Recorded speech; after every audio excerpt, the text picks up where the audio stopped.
प्रिय छात्रों नमस्कार। तो आपको इस वीडियो में मैं लेकर आया हूँ आपके लिए प्रादेशिक नियोजन का अर्थ एवं विषय क्षेत्र, इंग्लिश में कहते हैं जिसे हम meaning and scope of regional planning.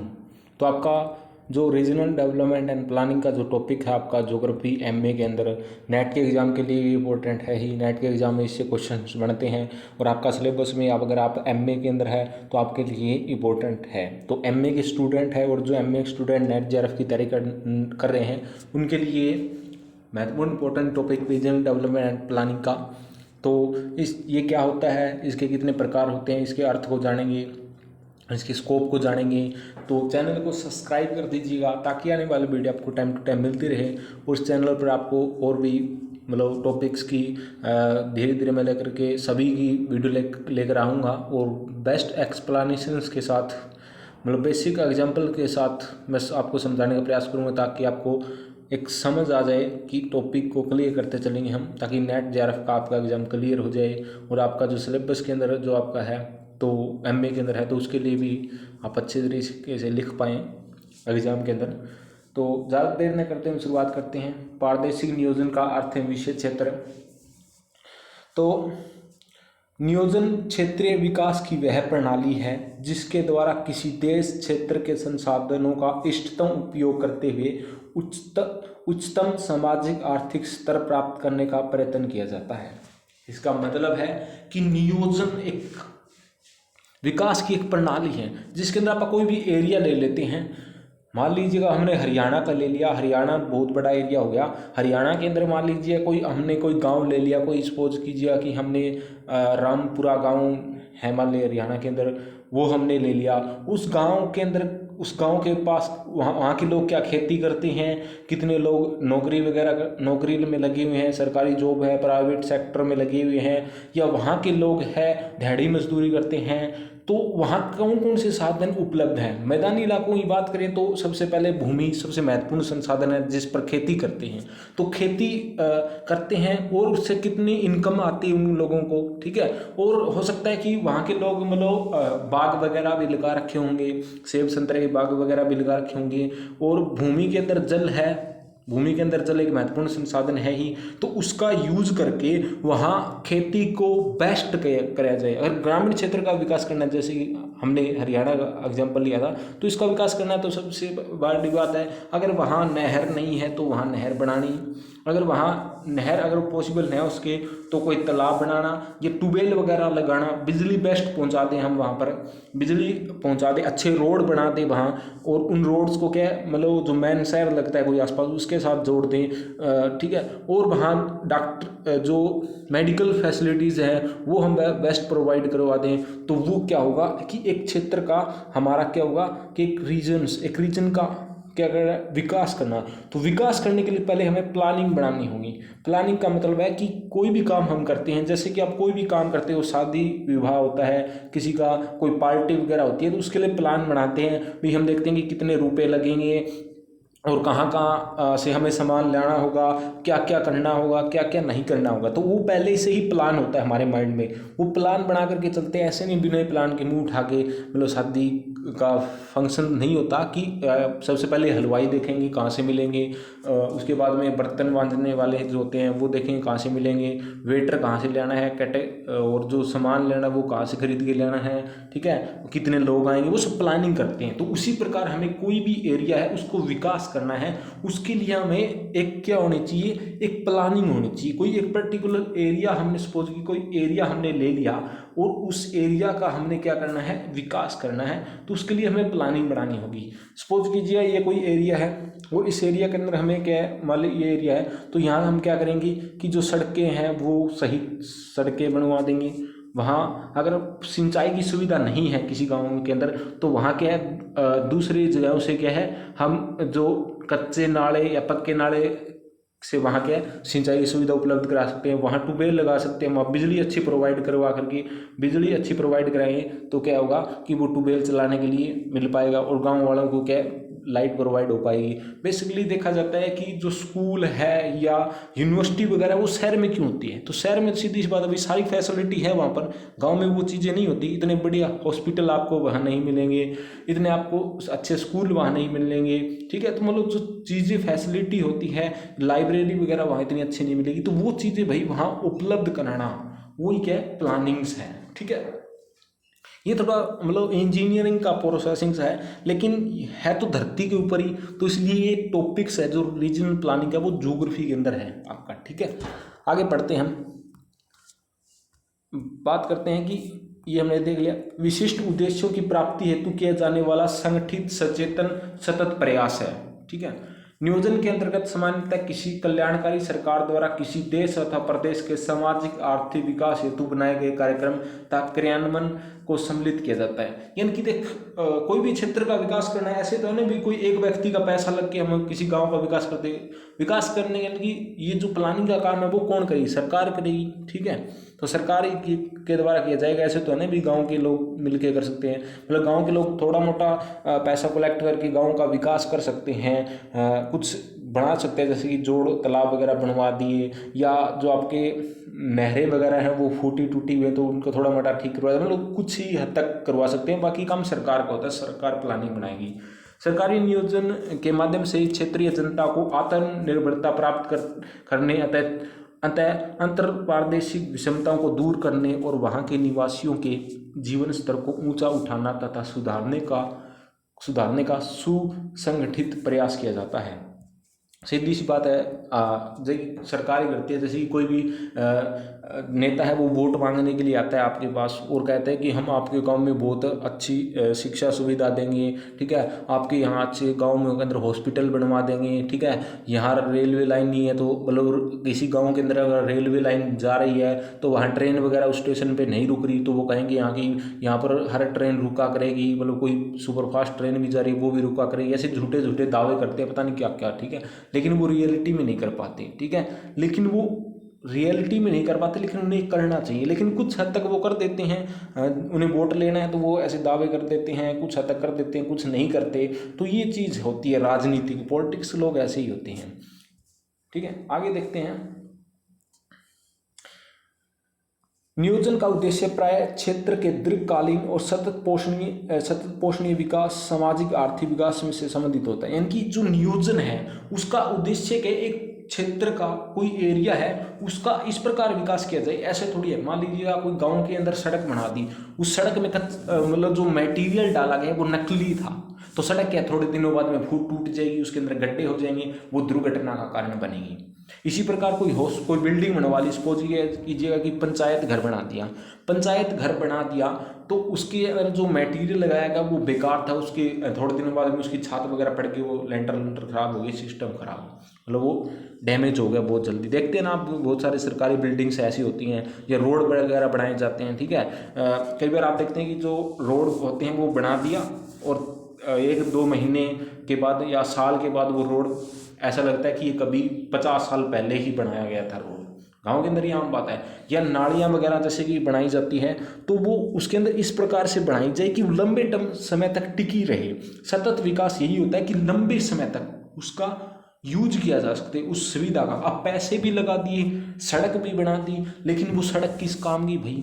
उसका मतलब कोई सही ढंग से कोई सही मटेरियल उसके अंदर डाला गया, नकली तारकोल। आजकल यही है, सरकार क्या करती है, जैसे कि सड़क बनानी, मान लीजिए किसी गांव के अंदर, तो उस गांव के अंदर जो सड़क बनाने का कार्य सीधा सरकार नहीं, सरकार क्या करती है, ठेके पे दे दिया, ठेकेदार को ठेके पे दे दिया। अब ठेकेदार का उद्देश्य कोई समाज का कल्याण करना नहीं है, उसको ये थोड़ी भी मैं बहुत अच्छी सड़क बना दूंगा तो लोग मुझे शाबाशी देंगे, शाबाशी से उसका पेट थोड़ी भरेगा। वो क्या करेगा, जितना सरकार से पैसा लिया है, मान लीजिए सरकार से उसे 10 लाख रुपए बने, किसी रोड को बनाने के लिए 10 लाख रुपए उसे मिले, तो उनने क्या किया, 10 लाख में से, ठीक है, 2 लाख खुद खा गया और 8 लाख का थोड़ा सा मतलब सस्ता घटिया मटेरियल लगा दिया, तो वो 2 लाख रुपए खुद ने बचा लिए।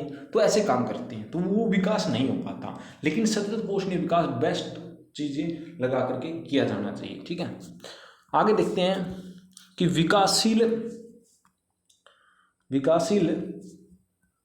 विकासशील देशों के पिछड़े हुए क्षेत्रों के विकास के लिए नियोजन और प्रादेशिक नियोजन एक अत्यंत उपयोगी, सार्थक तथा अपरिहार्य प्रणाली है। यानी कि विकासशील देश, जो विकासशील देश, भारत एक विकासशील देश है, और पिछड़े हुए क्षेत्रों के विकास के लिए, यानी कि विकासशील देशों के अंदर जो पिछड़े हुए इलाके हैं, जैसे छत्तीसगढ़ का इलाका हम देखते हैं, छत्तीसगढ़ के वहाँ नक्सली वगैरह लोग रहते हैं, ठीक है, वहाँ पॉपुलेशन ज़्यादा है, ज़्यादातर एरिया वो क्या मन की वन ज़्यादा है, पेड़ पौधे वहाँ पर ज़्यादा है, ठीक है, फॉरेस्ट इलाका है, तो वहाँ क्या है, नक्सली वगैरह ज़्यादा है, मतलब वो पिछड़ा हुआ है, बैकवर्ड एरिया के लोग हैं, वहाँ इतना डेवलपमेंट नहीं है। या हम बात करें पूर्वी जो भारतीय राज्य है, सिक्किम, मेघालय, अरुणाचल प्रदेश, इनके अंदर क्या इतनी रेल सुविधा नहीं है, वहाँ पहाड़ी इलाका है हालांकि, लेकिन फिर भी वहाँ इतनी फैसिलिटीज़ नहीं है, ठीक है। तो वो पिछड़े हुए इलाके हैं, उनको विकास करना, यानी कि उसको थोड़ा सा क्या मतलब बेस्ट बनाना, ठीक है, वो काम किया जाता है। नियोजन एक संगठित प्रक्रिया है जिसके द्वारा कोई समाज अपने विकास लक्ष्यों को प्राप्त करता है। दूसरे शब्दों में यह विकास को प्राप्त करने का एक साधन है, एक क्रमबद्ध प्रक्रिया है जिसका उद्देश्य विविध प्रकार के लक्ष्यों को क्रियान्वित करना होता है, ठीक है। यानी कि ये एक क्रमबद्ध है, यानी कि क्रमबद्ध रूप से कराया जाता है। इसके अंदर बहुत सारे, इसका उद्देश्य बहुत सारे लक्ष्य, हम कुछ लक्ष्य निर्धारित करते हैं। सपोज कीजिए कि हमने किसी गांव के अंदर स्कूल बनाया, और स्कूल इसलिए बनाया ताकि भाई गांव के बच्चे पढ़ लिख जाएं, ठीक है, गांव के बच्चे पढ़े लिखे आगे अच्छी जॉब में जाएं, अच्छे बिजनेस में जाएं, उनको कुछ नॉलेज हो। अगर गांव के अंदर कोई स्कूल ही ना हो तो गांव के ज़्यादातर जो बच्चे होंगे वो क्या अनपढ़ होंगे, गलियों में ठोकर खाते फिरेंगे उधर ही, ठीक है, वैसी गलियों में अंदर मतलब जोड़ में नहाएंगे, नहर में नहाएंगे, गर्मियों के अंदर ऐश करते मिलेंगे, ठीक है। लेकिन जिस गांव में आप देखते हैं कि प्राचीन काल में ऐसा ही होता था, क्या कि स्कूल वगैरह गांव में इतने थे नहीं, तो मतलब जो लोग हैं, आपके माता पिता आप देखोगे, उनसे अगर आप पूछते हो तो ज़्यादातर के जो गाँव के जो लोग हैं, बच्चे हैं, उनके जो माता पिता है वो अनपढ़ मिलेंगे, क्योंकि उस टाइम इतनी स्कूल की व्यवस्था नहीं थी। उस टाइम ये थोड़ी था कि डिजिटल बोर्ड है, यूट्यूब वगैरह है, आज आपके सामने सब फैसिलिटी है, मतलब कोई शायद ही ऐसा गांव होगा जहां ये फैसिलिटी ना हो।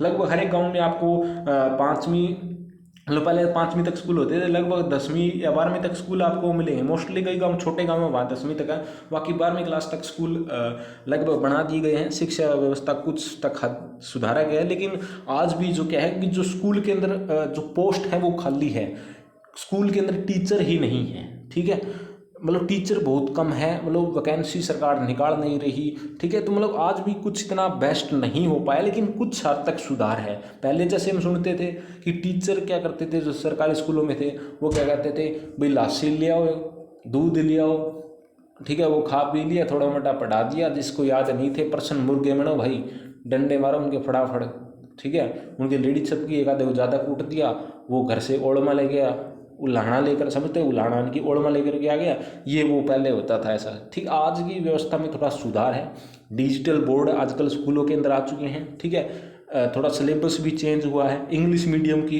तरफ भी जोर है, कुछ हद तक सुधार है पिछले के मुकाबले। और अब भारत के अंदर 2020 के अंदर नई शिक्षा नीति भी आ गई है, मतलब कुछ ना कुछ हद तक सुधार हो रहा है, इतना ज़्यादा नहीं है लेकिन काफ़ी हद तक सुधार हुआ है पिछले वर्षों के मुकाबले, ठीक है।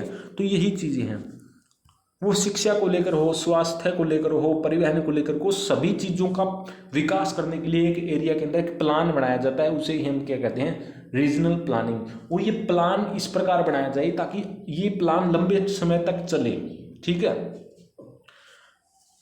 आगे हम देखते हैं, कहता है कि प्रादेशिक नियोजन का अर्थ एवं परिभाषा, meaning and definition of regional planning, किसी क्षेत्रीय इकाई या प्रदेश के सामाजिक आर्थिक विकास के लिए बनाई गई विस्तृत योजना को प्रादेशिक नियोजन कहते हैं। सिंपल सी परिभाषा है, कोई क्षेत्र हमने ले लिया, कोई क्षेत्र या प्रदेश के सामाजिक आर्थिक विकास के लिए, यानी कि वहाँ का सामाजिक विकास भी हो और आर्थिक विकास भी हो। सामाजिक कैसे हो कि जैसे कि लोग आपस में मिलजुल कर रहें, ठीक है, कोई किसी के साथ लड़ाई झगड़ा न करे।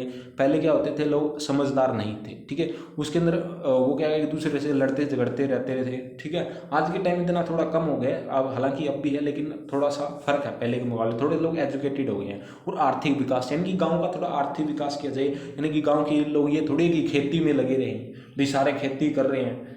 मतलब आजकल क्या है कि धीरे धीरे गांव के बच्चे जो क्या है जॉब में आने लगे हैं, यानी कि सरकारी जॉब में आने लगे हैं, और आईपीएस वगैरह बढ़ने लगे हैं, तो मतलब उनका आर्थिक विकास हो, आर्थिक विकास हो रहा है, तो वही करना कोई एरिया का सामाजिक आर्थिक विकास के लिए बनाएगी एक विस्तृत योजना की बहुत बड़ी योजना को क्या कहते हैं, पारदेशिक नियोजन कहते हैं। पारदेशिक नियोजन राष्ट्रीय स्तर पर अथवा अन्य स्तरों पर लघु स्तरीय हो सकती है, ठीक है। यानी कि पारदेशिक राष्ट्रीय स्तर पर था, अन्य स्तरों पर, यानी कि राष्ट्रीय स्तर पर अगर करें, यानी कि पूरे देश का अगर विकास करें तो वो बहुत बड़ा लेवल हो जाएगा। छोटे स्तर पर जैसे कि कोई गांव का है, कोई छोटे मोटे शहर का है, तो वो लघु स्तरीय हो जाएगा, ठीक है। पारदेशिक इकाई के अनुसार यह भ्रत स्तरीय, मध्यम स्तरीय अथवा लघु स्तरीय हो जाएगा। जैसे कि बहुत बड़े एरिया का बात कर लिया जाए, अगर हमें पूरे भारत देश का विकास करना है, ठीक है। मध्यम स्तरीय कोई राज्य का, एक पर्टिकुलर स्टेट का विकास करना है, और लघु इकाई के अंदर कोई गांव है, कोई ब्लॉक है, या फिर डिस्ट्रिक्ट भी इसके अंदर ले सकते हैं। डिस्ट्रिक्ट हालांकि मीडियम में आ जाएगा, लेकिन लार्ज, ठीक है, गांव या कोई छोटा शहर, ठीक है। तो इस प्रकार से, ठीक है। तो जितना बड़ा एरिया होगा भाई, विकास के लिए पैसा उतना ज़्यादा लगाना पड़ेगा, ठीक है। और यह विशिष्ट इकाई जिसके सामाजिक आर्थिक विकास के लिए कोई सुनिश्चित योजना बनाई जाती है और या बनाई जा सकती है, नियोजन कहलाता है। क्या कहते हैं कि किसी विशिष्ट क्षेत्रीय इकाई जिसमें सामाजिक आर्थिक विकास के लिए कोई सुनिश्चित योजना बनाई जाती है, उसे ही क्या, नियोजन यानी कि प्लानिंग रीजन कहते हैं। एक श्रेष्ठ नियोजन प्रदेश में प्राकृतिक दशाओं, आर्थिक संसाधनों, सामाजिक, आर्थिक, राजनीतिक दशाओं आदि में समांगता या समरूपता पाई जाती है। नियोजन कार्यक्रमों का सामान्यतः सरकारी तंत्र प्रशासन के माध्यम से कार्यान्वित किया जाता है। अतः नियोजन प्रदेश का सीमांकन एक प्रशासनिक इकाई अतः राज्य, जनपद, तहसील, विकासखंड, न्यायसंगत आदि के अंतर्गत ही निर्धारित किया जाता है, यद्यपि ऐसा अनिवार्य नहीं होता, ठीक है। आगे हम देखते हैं, किसी प्रदेश या क्षेत्र के सर्वांगीण विकास के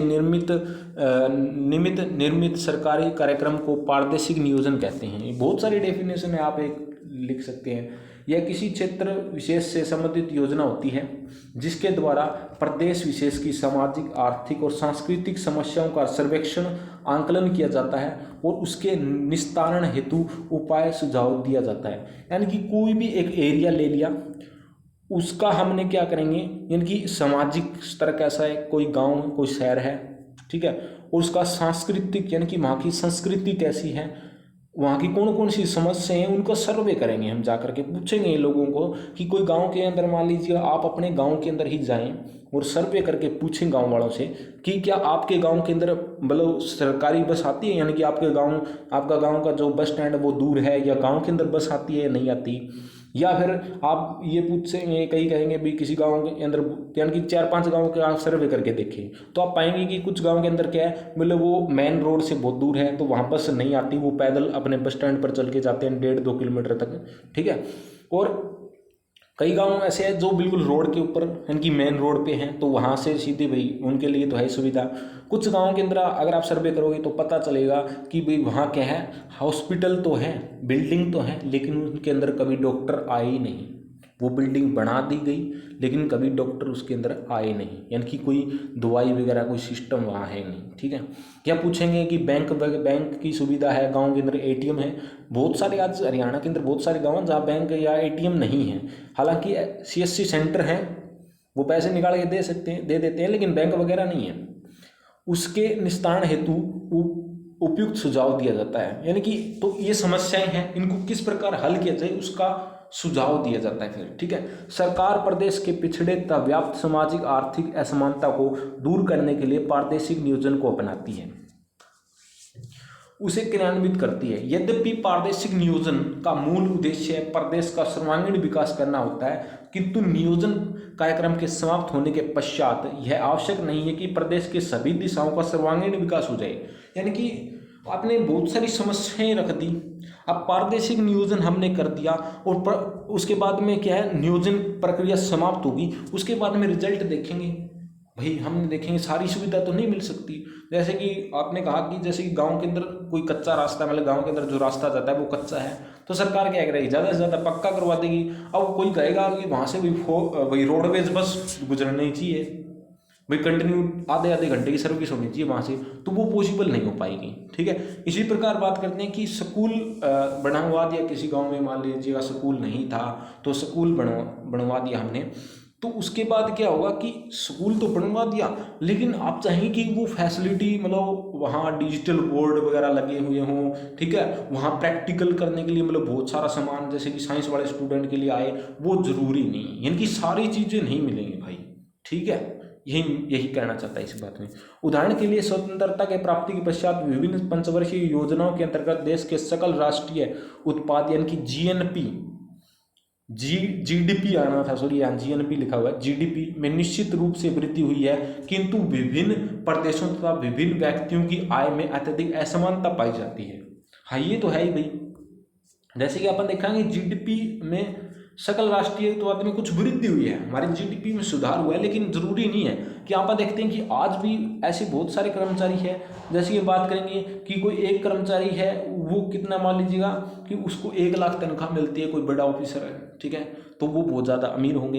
एक व्यक्ति है जो चपरासी वगैरह लगा ग्रुप डी में लग रहा है, उसे ज़्यादा 10-15 हज़ार रुपये मिलते हैं, तो आय में असमानता हो गई, यानी कि वो तो 1 लाख रुपये कमा रहा है, वो 10,000 रुपये कमा रहा है, यानी कि कहीं ना कहीं आय में असमानता है, सभी का समान नहीं आय मिल रही। ठीक है, और भी बहुत सारे प्राइवेट सेक्टर्स हैं, वहाँ भी ऐसा ही होता है। ठीक है, आगे देखते हैं, तो पारदर्शी नियोजन की कुछ डेफिनेशंस यहाँ दे रखी है हमें, उनको देख लेते हैं। लेविस ममफोर्ड के अनुसार प्रदेश को क्रमबद्ध विकास अन्य प्रदेशों से इसका भली प्रकार संयोजन पारदर्शी नियोजन का कार्य है।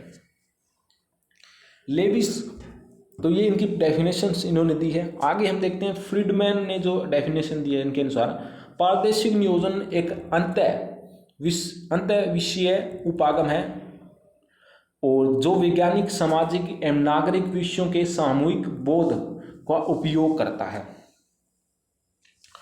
फ्रीडमैन ने पारदर्शी नियोजन की दूसरी परिभाषा में इस प्रकार दी है, पारदर्शी नियोजन बाह्य नगरीय क्षेत्र में क्रियाओं को क्रमबद्ध करने में सामाजिक उद्देश्यों को सूत्रबद्ध करने तथा स्पष्ट करने की प्रक्रिया है। ये बहुत सारी डेफिनेशंस दे रखी हैं, आप ये देख लेना। आगे बढ़ते हैं, मतलब कि 2-4 मैन होती है और बहुत सारी ज़्यादा से ज़्यादा 2 या 3 आप याद रख सकते हैं।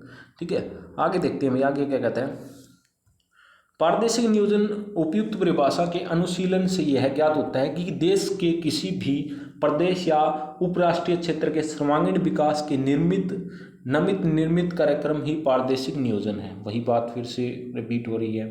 ठीक है, यह एक क्षेत्र आधारित विषय है, इनकी एक क्षेत्र से रिलेटेड, स्पेस बेस्ड है, कोई एरिया से रिलेटेड होता है, ऐसे थोड़ी कि आकाशमान के अंदर हम विकास कर रहे हैं। ठीक है, कोई मतलब कोई स्थान ही होगा जिसको हम डिनोट करके उसका डेवलपमेंट करते हैं, जिसके द्वारा किसी प्रदेश में व्याप्त विभिन्न सामाजिक आर्थिक समस्याओं का आकलन करने के पश्चात उनके निराकरण हेतु समुचित सुझाव दिया जाता है। पारदर्शी नियोजन के द्वारा स्थानीय जनता की आवश्यकताओं को ध्यान में रखते हुए प्रदेश में विद्यमान प्राकृतिक, मानवीय तथा आर्थिक संसाधनों को विकसित करके प्रति व्यक्ति आय, सामान्य जीवन स्तर में उत्थान करने का प्रयत्न किया जाता है।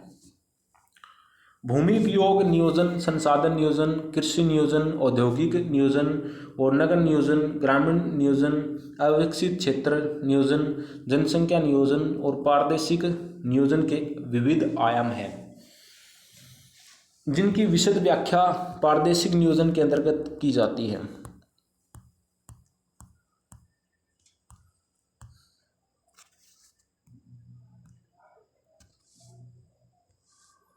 पारदर्शी नियोजन का विषय क्षेत्र, स्कोप देखते हैं हम क्या क्या है, ये देखना इंपॉर्टेंट है। स्कोप, तो पारदर्शी नियोजन का क्षेत्र अत्यधिक व्यापक है, बहुत बड़ा है।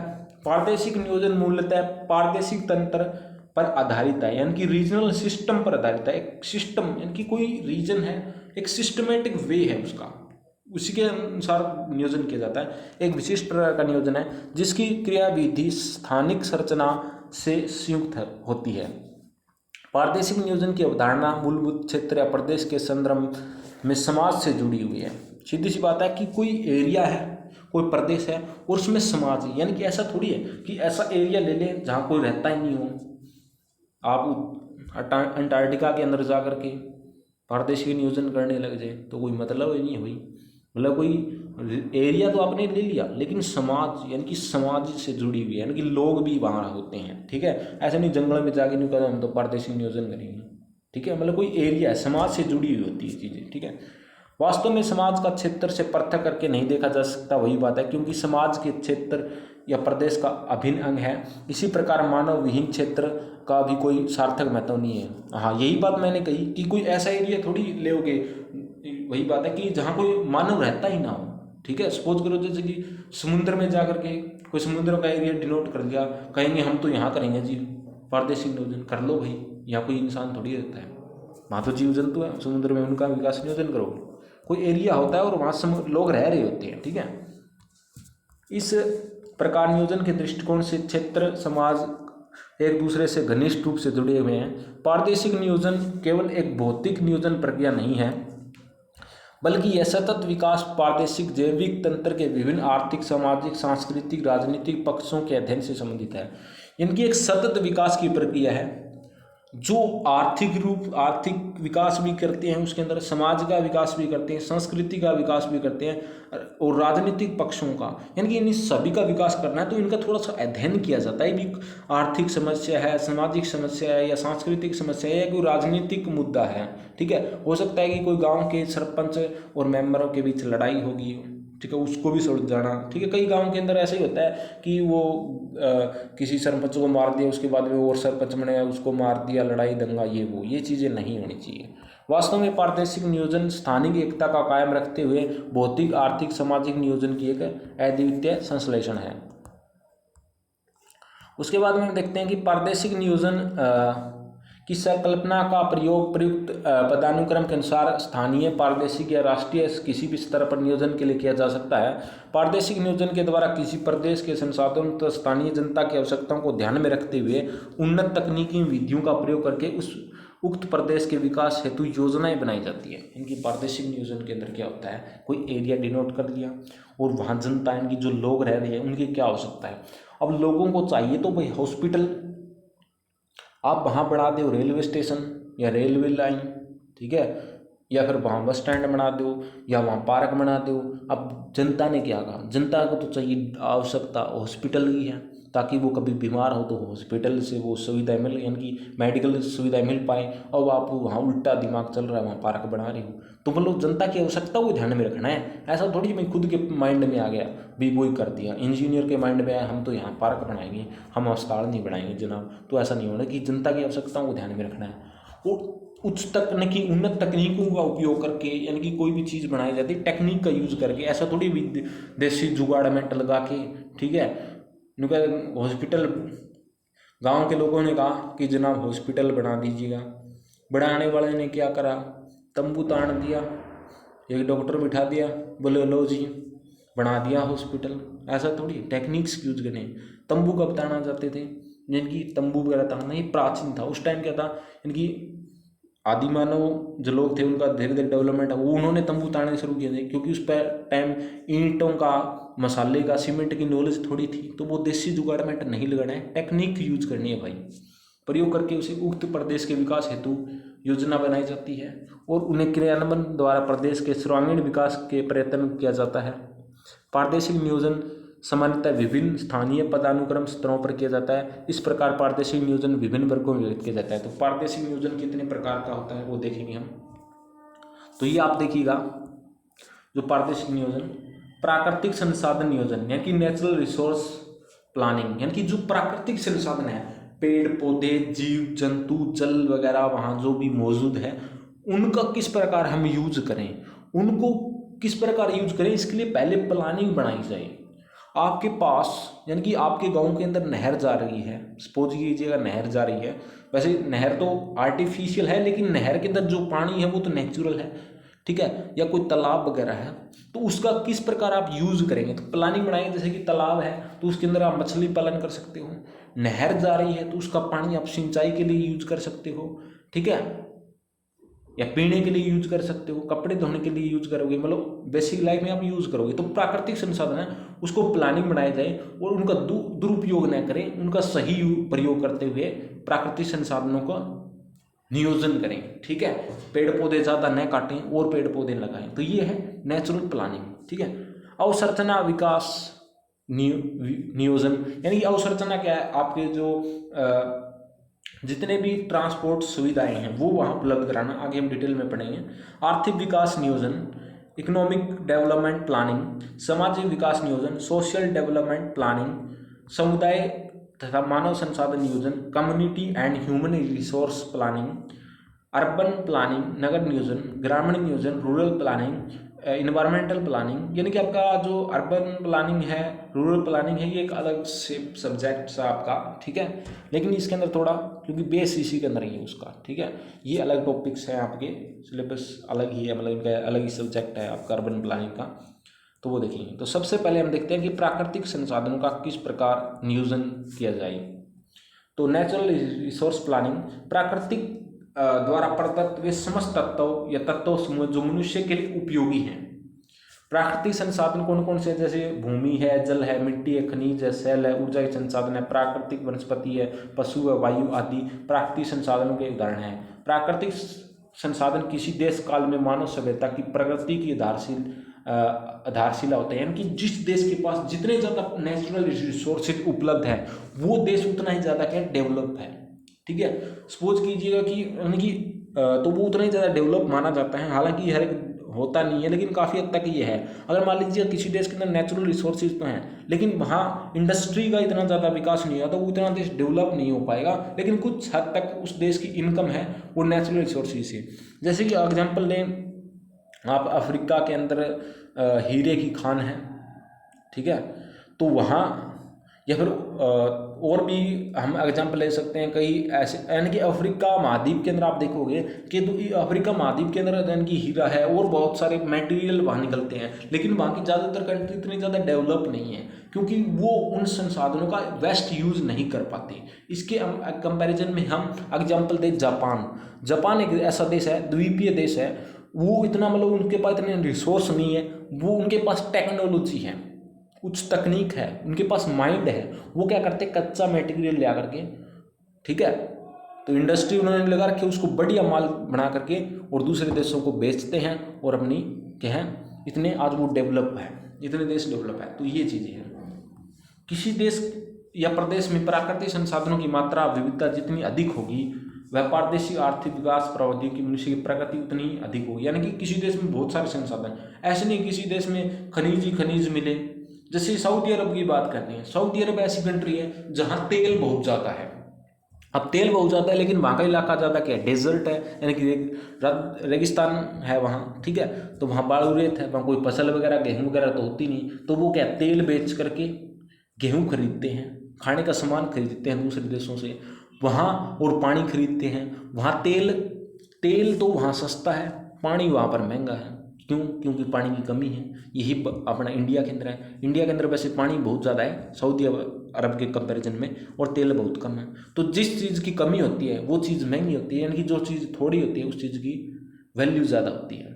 ये तो आप देख सकते हैं, जैसे कि सोना है, हीरा है, ये प्राकृतिक नेचुरल रिसोर्सेज हैं, ये थोड़ी मात्रा में उपलब्ध है तो इनकी वैल्यू ज़्यादा है, ठीक है। आगे देखते हैं हम, तो यही दर्शा रखा है इसके अंदर। तो यानी कि औद्योगिक विकास होगा वही चीज़ इसके अंदर बता रखी है। आगे हम देख लेते हैं, आप थोड़ा देख लेना इसको, रोक करके वीडियो आप इसको पढ़ लेना, मतलब वही चीज़ है इसके अंदर मैंने जो आपको बताई। आगे बताता है कि अवसंरचना विकास। अवसंरचना मतलब किसी क्षेत्र के अंदर अर्थतंत्र के सम्य विकास के लिए आवश्यक आधारभूत संरचना या ढांचे जिसके ऊपर ही समस्त विकास कार्य निर्भर होते हैं, अवसंरचना या अवस्थापना कहलाती है। तो अवसंरचना स्थापना के अंदर क्या क्या आते हैं? अवसंरचना एक विस्तृत संकल्पना है जिसके अंतर्गत उन सभी समस्त सुविधाओं सेवाओं को सम्मिलित किया जाता है जो प्रतिदिन की आवश्यकताओं को पूर्ति के लिए आवश्यक होती है। जैसे कि आवागमन के लिए आपको परिवहन के साधन चाहिए, ठीक है, सड़क, रेलवे लाइन, हवाई अड्डे, बंदरगाह, विद्युत आपूर्ति, संचार की सुविधाएं, रेडियो, दूरदर्शन, समाचार पत्र, इंटरनेट आदि उपलब्धता, सिंचाई की सुविधाएं जैसे कुआं, नलकूप, तालाब, नहर आदि, मौद्रिक संस्थाएं जैसे सहकारी बैंक, सार्वजनिक बैंक, अन्य वित्तीय संस्थाएं, बैंक विकास आवश्यकताएं, वस्तु क्रय विक्रय हेतु बाजार केंद्र विकास के आदि का अवसंरचना या अवस्थापना के आधारभूत तत्व माना जाता है। ठीक है। तो सीधी सी बात है भाई, कोई एरिया है मान लीजिएगा, कई गाँव ऐसे देखे होंगे जहाँ क्या रेलवे लाइन तो है लेकिन वहाँ सड़क नहीं है इतनी, ठीक है, यानी कि सड़कें का हालात वो कटी फटी हैं।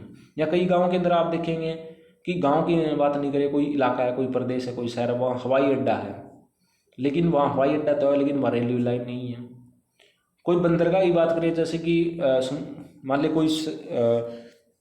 कोई शहर है जो समुद्र तट के किनारे है, जैसे कि हम एग्जांपल लें, जैसे कि आपका कोटला बंदरगाह जो आपकी गुजरात के अंदर कोटला बंदरगाह, तो वह बंदरगाह है, अगर हम सपोज कीजिएगा कि अगर वहाँ रेल की सुविधा न हो तो वो कोई मतलब विकास नहीं होगा उसके एरिया का, ठीक है। ऐसी बहुत सारी चीज़ें, सारी सुविधाएं होनी चाहिए, ठीक है।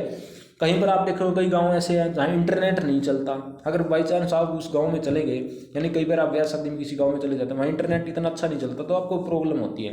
तो वो क्या कहेंगे, यार ये तो बैकवर्ड एरिया है, यहाँ तो रेंज वगैरह रहती नहीं है, ठीक है, जियो की रेंज नहीं है, कोई आइडिया किसी भी चीज़ की वहाँ रेंज नहीं रहती, तो आप क्या कहोगे भाई ये तो बैकवर्ड एरिया है, पता नहीं मतलब यहाँ गांव कैसे, यहाँ कोई टावर ही नहीं है। कई बहुत सारे गांव हैं जहाँ कोई मतलब किसी भी सिम कार्ड वहाँ टावर नहीं है।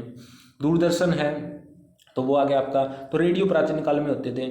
और हम बात करेंगे सिंचाई की सुविधाएं, कई गांव आप देखते हैं कि जहां मतलब नहर वगैरह नहीं बनाई गई, हालांकि सरकार ने यानी कि अवसंरचना विकास के लिए, जैसे कि राजस्थान में इंदिरा गांधी नहर बना दी, यानी कि जो राजस्थान का इलाका है वहाँ मतलब कुछ हद तक लोगों को पानी मिल पाए, कुछ हद तक वो सिंचाई भी कर पाएँ, ठीक है, यानी कि फुहारा सिस्टम से वो सिंचाई कर पाएँ, तो वो सुविधा उन्होंने उपलब्ध कराने की कोशिश की राजस्थान सरकार ने। जो इंदिरा गांधी नहर बनाने के बाद मतलब कुछ हद तक सुधार हुआ है वहाँ।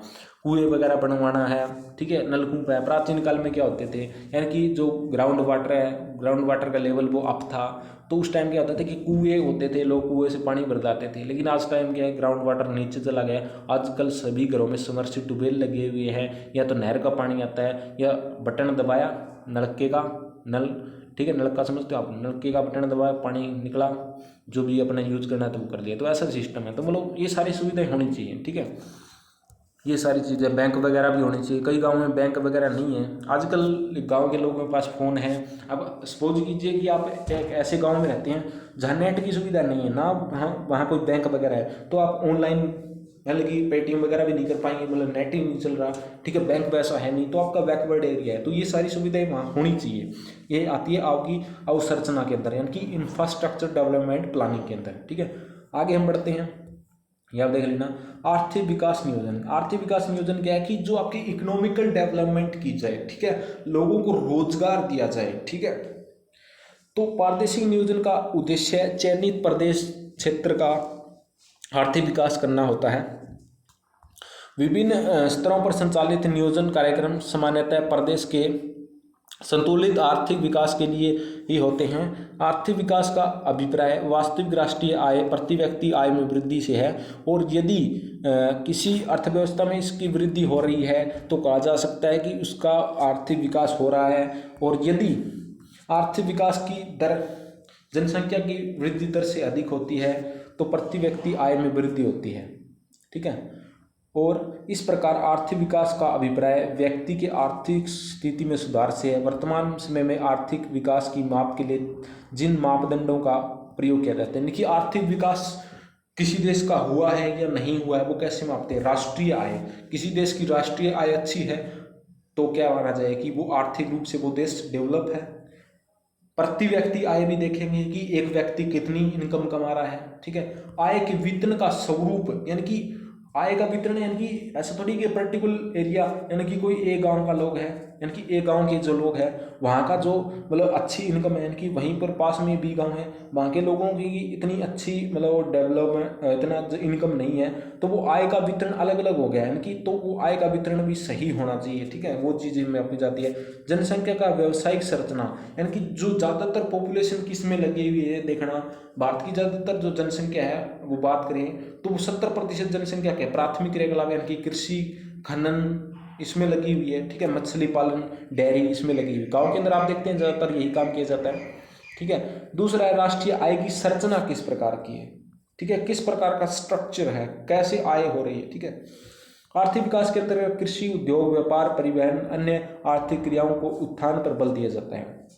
यानी कि आपका इकोनॉमिक डेवलपमेंट के अंदर क्या किया जाएगा भाई, कोई एरिया है वह कृषि यानी कि लोग जैसे कि पहले क्या करते थे, लोग बैलों से खेती करते थे, बैलों से खेत को जोतते थे।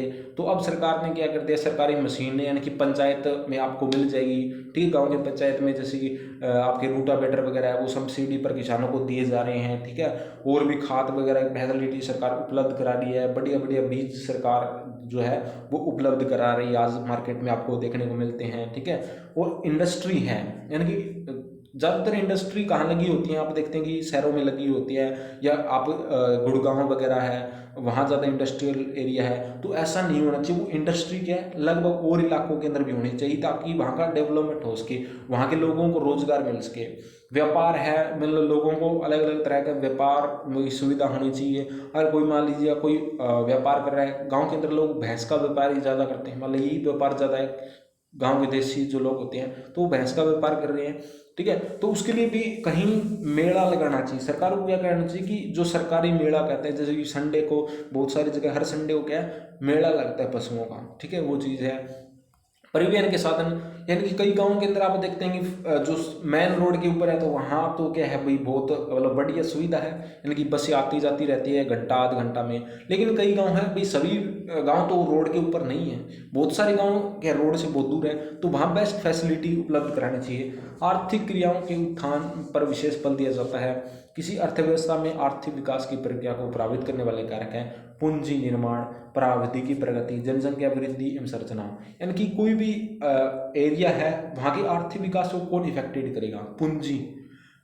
सीधी सी बात है, कोई भी काम करना है, चाहे इंडस्ट्री लगानी है, चाहे ट्रांसपोर्ट की सुविधा देनी है, तो पूंजी होनी चाहिए, ठीक है, तो पैसा होना चाहिए। प्रावैधिकी प्रगति होनी चाहिए, जनसंख्या की वृद्धि दर संरचना, यानी कि पॉपुलेशन जितनी ज़्यादा होगी तो भाई उनको सुविधा देने में उतना ही ज़्यादा पैसा लगेगा। तो अगर पॉपुलेशन अगर, तभी तो कह रहे हैं सरकार जोर दे रही है कि ज़्यादा पॉपुलेशन होगी तो रोजगार कम पड़ जाएगा। बेरोजगारी इसलिए नहीं बढ़ी कि नौकरी नहीं है, बल्कि इसलिए बढ़ी है कि पॉपुलेशन ज़्यादा बढ़ गई। नौकरी तो सीमित है लेकिन पॉपुलेशन बहुत ज़्यादा हो गई है, ठीक है। पहले जहाँ एक पोस्ट के लिए 10 लोग अप्लाई करते थे, आज वहीं एक पोस्ट के लिए 100 लोग अप्लाई कर रहे हैं। तो पोस्ट तो सेम है भाई, लेकिन पॉपुलेशन बढ़ गई, कंपटीशन बढ़ गया, ठीक है, यही बात है। प्राकृतिक और संसाधनों की उपलब्धि, यानी कि प्राकृतिक संसाधन वहाँ कितने उपलब्ध हैं। विदेशी व्यापार की सहायता और राजनीतिक कारक, यानी कि विदेशी व्यापार, यानी कि जो समुद्र के साथ लगते हैं या जहाँ एयरपोर्ट की सुविधा है, जहाँ हवाई अड्डे है, वहाँ से इंटरनेशनल व्यापार बेस्ट हो जाता है। लेकिन जहाँ अब हर एक इलाके में, या मान लीजिएगा कि हरियाणा के अंदर जैसे कि कहाँ कहाँ एयरपोर्ट है, जैसे कि हिसार के अंदर अब एयरपोर्ट का काम चल रहा है, ठीक है। और आपका दिल्ली के अंदर मेन एयरपोर्ट है, यानी कि हरियाणा के साथ लगता हुआ। तो मतलब व्यापार की सुविधा जहाँ बेस्ट होती है वहाँ सीधी सी बात है विदेशों से व्यापारी आते हैं, भारत के व्यापारी विदेशों से जाते हैं, तो वो चीज़ें व्यापार की सुविधा है। राजनीतिक कारक है, यानी कि कई देश, कई राज्यों की अलग अलग पॉलिसी होती है, वो डिपेंड करती है, ठीक है। सामाजिक नियोजन, सोशल डेवलपमेंट प्लानिंग, सामाजिक विकास हेतु प्रादेशिक नियोजन का उद्देश्य अत्यल्प विकसित अविकसित ग्रामीण क्षेत्रों तथा नगरीय मलिन बस्तियों में रहने वाले लोगों के सामाजिक स्तर का उत्थान करना और सामाजिक असमानता को दूर करना, उनका संतुलित विकास करना। सामाजिक विकास नियोजन एक ऐसी नियोजन प्रक्रिया है जो पूरी तरह से मानवीय लक्षणों पर आधारित है। यानी कि सामाजिक विकास, भाई समाज का विकास कब होगा, यानी कि मानव के लक्षणों पर डिपेंड करा है। उसके लक्षण यानी कि उसके लक्षण कैसे हैं। अब कोई लड़ाकू है, कई लोग लड़ाई झगड़े में ज़्यादा मजा आता है, किसी के साथ जूत बजाना, लड़ाई दंगा हो बल्ला, ये करना ज़्यादा आता है। तो लोगों को समझाना, ठीक है, इसके लिए क्या कर सकता है पुलिस, यानी कि पुलिस की व्यवस्था बेस्ट कर दो भी, ठीक है, लड़ाई दंगे सुलझाने के लिए। लेकिन पुलिस कभी भी इस लड़ाई झगड़े को सुलझा नहीं सकती। लोगों को अपनी माइंड की थिंकिंग चेंज करनी होगी, लोगों को थोड़ी सी इंस्ट्रक्शन, यानी कि ये कब आ पाएगी, लोग समझदार कब, यानी कि सोशल डेवलपमेंट कब होगा, जब लोग शिक्षित होंगे। सीधी सी बात है। अब अनपढ़ लोग हैं तो वो तो भाई लड़ाई करेंगे, वो तो कह रहे हैं कि जैसे गांव के अंदर कहावत होने कि एक डोल पर रोड़ा पा देंगे दुश्मन के सिर ने के छोड़ देंगे, ठीक है। तो मतलब अनपढ़ यार थोड़ी सी जगह के लिए लड़ रहे हैं, सिर फुड़ा रहे हैं अफसरी में, वो चीज़ नहीं होनी चाहिए। सामाजिक विकास नियोजन हेतु विभिन्न सामाजिक जनसांख्यिकीय आंकड़ों के आधार पर योजनाएं बनाई जाती है और अल्प विकसित पक्ष को विकसित करने का प्रयास किया जाता है। जनसंख्या के विभिन्न लक्षणों जैसे वृद्धि दर है, जनसंख्या घनत्व है, जन्म दर मृत्यु दर है, आयु लिंग संरचना है, साक्षरता है, क्रियाओं में स्त्रियों तथा पुरुषों की सहभागिता है, व्यावसायिक संरचना है, सामाजिक वर्ग विभेद का आर्थिक विकास से घनिष्ठ संबंध है। यानी कि वहाँ क्या जनसंख्या घनत्व कितना है, जन्म दर मृत्यु दर, इन पे कंट्रोल किया जाए, यानी कि जन्म दर इतनी ज़्यादा ना हो, ना ही मृत्यु दर इतनी ज़्यादा होनी चाहिए। लिंग संरचना यानी कि जो लिंग अनुपात है वो भी सही रहना चाहिए, ठीक है, कम या ज़्यादा नहीं होना चाहिए, ठीक है। साक्षरता यानी कि शिक्षा की सुविधा उपलब्ध होनी चाहिए वहाँ, ये चीज़ सामाजिक नियोजन के अंदर आ जाती है, ये चीज़ों के अंदर सुधार होना चाहिए। अगला है आपका समुदाय मानव संसाधन नियोजन, community and human resource planning. सामुदायिक नियोजन के अंतर्गत प्रदेश तथा स्थानीय स्तर पर मानव समुदाय के विकास हेतु नियोजन तकनीकी प्रयोग किया जाता है। इसके अंतर्गत चयनित प्रदेश में निवास करने वाले समुदायों को विभिन्न सामाजिक आर्थिक समस्याओं का गहन अध्ययन किया जाता है। यानी कि कोई किसी स्थान के लोग हैं, उनके अंदर कौन कौन को क्या क्या वो समस्या है, उनको देखा जाता है, अध्ययन किया जाता है। भाई आपको क्या क्या प्रॉब्लम्स है, पड़ोसी आपको तंग कर रहा है, या समाज के अंदर कई बार क्या होता है कि एक गांव के अंदर जाति को लेकर के, धर्म को लेकर के गांव अलग अलग गुटों में बंट जाता है, तो उसको सुलझेड़ा करवाना, ठीक है, उनको, तो वो चीज़ें हैं। सामुदायिक का प्रभाव प्रतिरूप गतिमान स्वरूप है भी समावित है। सामुदायिक विकास की दशाओं संबंधित समस्याओं को भी सम्मिलित किया जाता है। सामुदायिक विकास में नियोजन के अंतर्गत विशेष रूप से अनुसूचित जाति, अनुसूचित जनजाति और पिछड़े वर्ग के समूह को सामाजिक आर्थिक सुधार उत्थान हेतु नियोजन बनाई जाती है, ठीक है। तो जैसे कि इसके अंदर क्या क्या समस्या, जैसे कि अति जनसंख्या वृद्धि, अशिक्षा, बेरोजगारी, निर्धनता को दूर करने हेतु योजनाएं बनाई जाती है। अब आती है नगर प्लानिंग, अर्बन प्लानिंग। तो नगर नियोजन के अंदर नगरों महानगरों के विभिन्न समस्याओं पर विचार किया जाता है। नगर नियोजन का सामान्य प्रमुख उद्देश्य नगर को सुंदर, स्वस्थ और सुविधापूर्ण बनाना होता है। यानी कि अर्बन प्लानिंग क्या है, यानी कि नगर है, कोई सिटी है। अब देखते हैं कि इंदौर है, हर बार क्या है स्वच्छता के मामले में फर्स्ट रैंक आती है। वो क्यों आती है भाई, वहाँ की जो अर्बन प्लानिंग है वो बहुत बेस्ट है। नगर नियोजन बहुत मतलब दिमाग नियोजन के साथ किया जाता है। या चंडीगढ़ का एग्जाम्पल दे, जो टाउन प्लानिंग है, चंडीगढ़ की जो टाउन प्लानिंग है, यानी कि उस नगर को जब बसाया गया तो एक योजना के तरीके से बसाया गया। वहाँ क्या है, सबसे पहले सड़कें बनाई गई, सीधी सड़कें, ठीक है, बिल्कुल ऐसे एक दूसरे के उस प्रकार, ऐसे थोड़ी कि टेढ़ी मेढ़ी सड़क कहीं भी बना दी, पहले सड़कें बनाई गई, अलग अलग प्लाट काट दिए गए, ठीक है। ऐसा ही होता है वर्तमान में, जो भी मतलब नए नए सेक्टर पड़ते हैं शहरों के अंदर, ठीक है, तो वो ऐसे पहले सड़कें बना दी, उसके बाद में क्या है, जो बीच में जगह बनी वहाँ घर बनाए जाते हैं ताकि आने जाने में रोड सीधे हों, ठीक है। पहले क्या होता था कि जो नगर जितने भी बसे थे, मतलब वो क्या है, गाँव से ही नगर में तब्दील हुए। तो किसी ने मतलब कोई ये एक प्लेस है, ठीक है, ये एक प्लेस है, किसी ने यहाँ घर बना लिया, किसी ने जगह मिली यहाँ घर बना लिया, किसकी जगह यहाँ थी यहाँ बना लिया, यहाँ बना लिया, किसी ने यहाँ बना लिया, टेढ़ा मेढ़ा बना लिया, किसी ने जिगरा अपने अपने बना लिया। अब उसके बाद क्या है, अब जैसे जैसे लोगों के घर बनते जाए, पहले तो खाली प्लाट पड़ी थी, आप कैसे भी आ जा सकते थे, लेकिन अब सभी जगह घर बन गए। तो घर अगर टेढ़े मेढ़े होंगे तो गलियाँ तो टेढ़ी मेढ़ी होंगी भाई, बाकी उनके रास्ते होंगे, और ऐसे फिर इन बाकी टेढ़ी गलियों से जो पानी निकालना है, जो गंदे नाले को पानी निकालना है, उसमें दुविधा होगी। तो इससे अच्छा क्या है कि पहले ही प्लानिंग की जाए कि सबसे पहले सड़क बनाई जाए, उसके साथ ही सीवर लगाए जाए, यानी कि सीवर लाइन दाब दी जाए ताकि वो घर बनेंगे, उनसे जो गंदा पानी होगा वो सीधा चला जाए, ठीक है, एक बेस्ट तरीके से। और जो रेलवे स्टेशन है वो शहर से थोड़ा मतलब बाहर की साइड होना चाहिए, अंदर हो हल्ला न हो, ठीक है। और जितने भी मतलब जो आपके मतलब मेडिकल सुविधाएं हैं वो क्या होनी चाहिए, यानी कि लगभग नगर के बीच में हो तो बेस्ट रहती है, ठीक है, ताकि मतलब आने जाने सभी लोगों के लिए सुविधा हो। ऐसे थोड़ी कि नगर से बाहर बना दी हॉस्पिटल्स, ये नहीं होना चाहिए, ठीक है। तो कुछ चीज़ें हैं, तो इस प्रकार एक प्लानिंग की जाती है, ठीक है।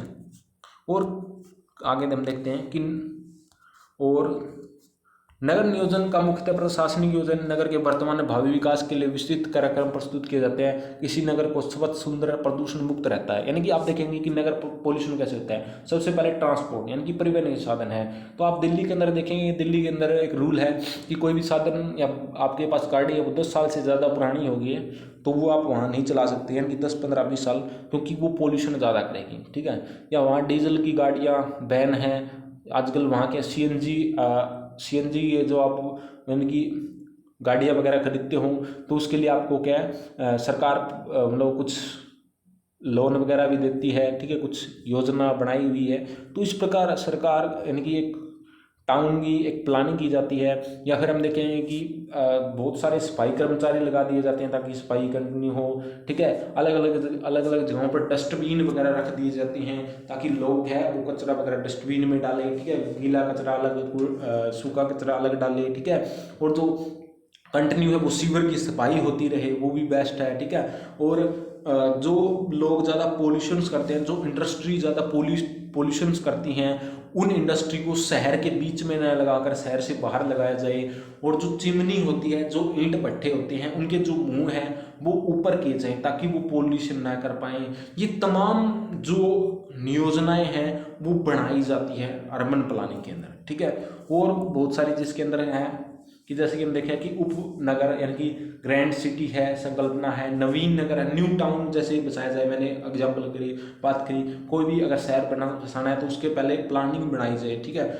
नगरीय नवीनीकरण, ठीक है, संकल्पना, मास्टर प्लान, ठीक है। तो मास्टर प्लान के बारे में हम आगे भी जानेंगे मास्टर प्लान क्या होता है, ठीक है। उसके बाद हम देखते हैं कि जो ग्रामीण यानी कि रूरल इलाका है, अब गांव का भी डेवलपमेंट करना है। हालांकि वो भी डेवलपमेंट का प्रकार पीछे बड़ा वो सभी के अंदर था, लेकिन एक विशेष वो गांव का था, वो शहर का था, गांव का। रूरल प्लानिंग भारत के अनेक विकसित देशों में गांव की सामाजिक आर्थिक दशाएं नगरों से भिन्न पाई जाती हैं।